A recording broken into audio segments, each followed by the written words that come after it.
जय श्री राधा कृष्ण। हिंदू धर्म शास्त्रों में समय को बहुत ही शक्तिशाली बताया गया है। वो समय का पहिया ही है जो मनुष्य को खुशी, गम, लाभ, हानि और जीवन मृत्यु से परिचय करवाता है। आपने भी देखा ही होगा कि समय का चक्र जब चलता है, जब बदलता है, तो राजा को रंक और रंक को राजा बना देता है। और ऐसा माना जाता है कि समय के कारण ही मनुष्य के जीवन में कभी खुशी आती है तो कभी दुखों की मार उसे झेलनी पड़ती है। लेकिन क्या आपने कभी ये सोचा है कि आपके जीवन में शुभ समय आने वाला है, इसका पहले से ही पता कैसे किया जा सकता है? अगर आपको नहीं पता तो चलिए आज के इस वीडियो में मैं आपको उन संकेतों के बारे में बताती हूँ जिन्हें जानने के बाद आप भी अपने जीवन में होने वाले बदलाव का अंदाजा पहले ही लगा सकेंगे। और इसके बारे में भगवान श्री कृष्ण ने स्वयं नारद जी को बताया था।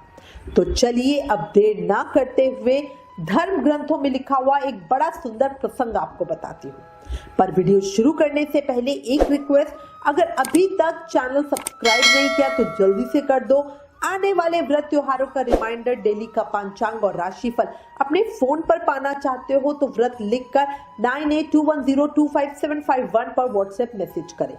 वीडियो पसंद आए तो लाइक और शेयर जरूर करना। अब प्रसंग शुरू करते हैं। प्रसंग शुरू करने के लिए समय चक्र से थोड़ा पीछे चलते हैं आदिकाल में। उस समय एक दिन नारद जी ने भगवान श्री कृष्ण से मिलने के लिए गोलोक धाम गए और वहां जाकर उन्होंने भगवान से पूछा, हे श्रीहरि, हे नारायण, हे मेरे नारायण, हे दीनानाथ, हे कृपालु, हे दयालु, कृपया करके ये बताइए कि कोई भी मनुष्य अपने जीवन में आने वाले शुभ समय के बारे में पहले से ही कैसे जान सकता है?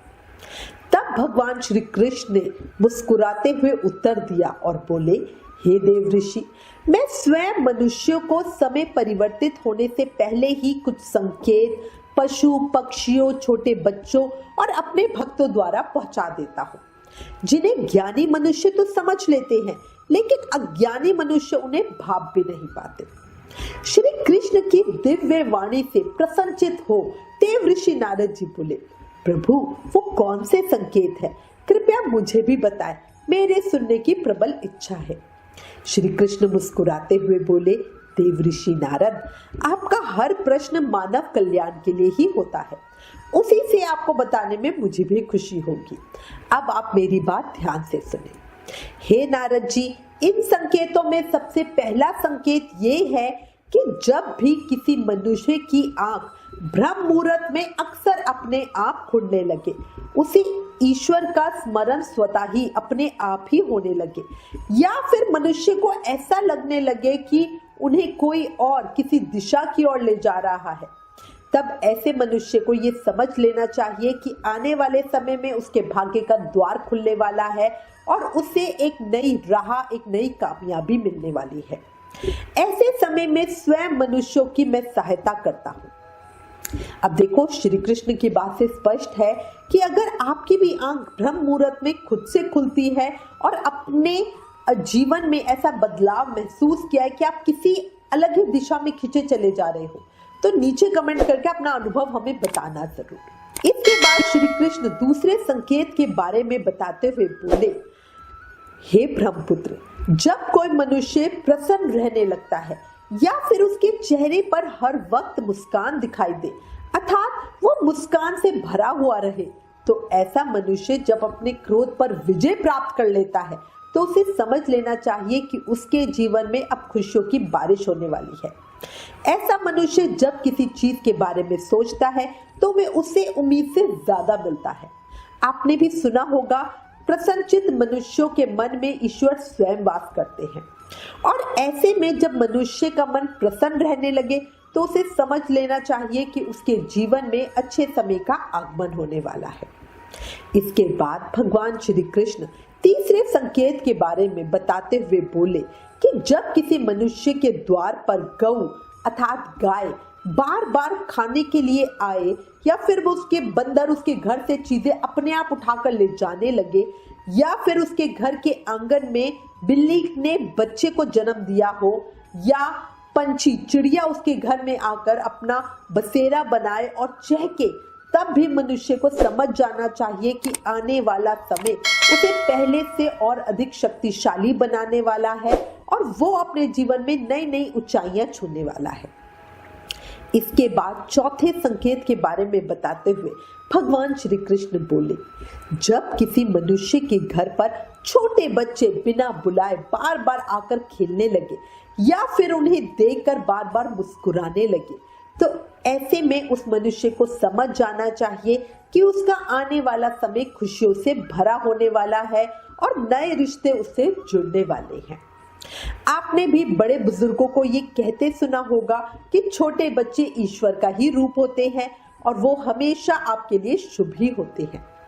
इसके बारे में आप स्वयं क्या सोचते हो, ये भी कमेंट करके मुझे जरूर बताना।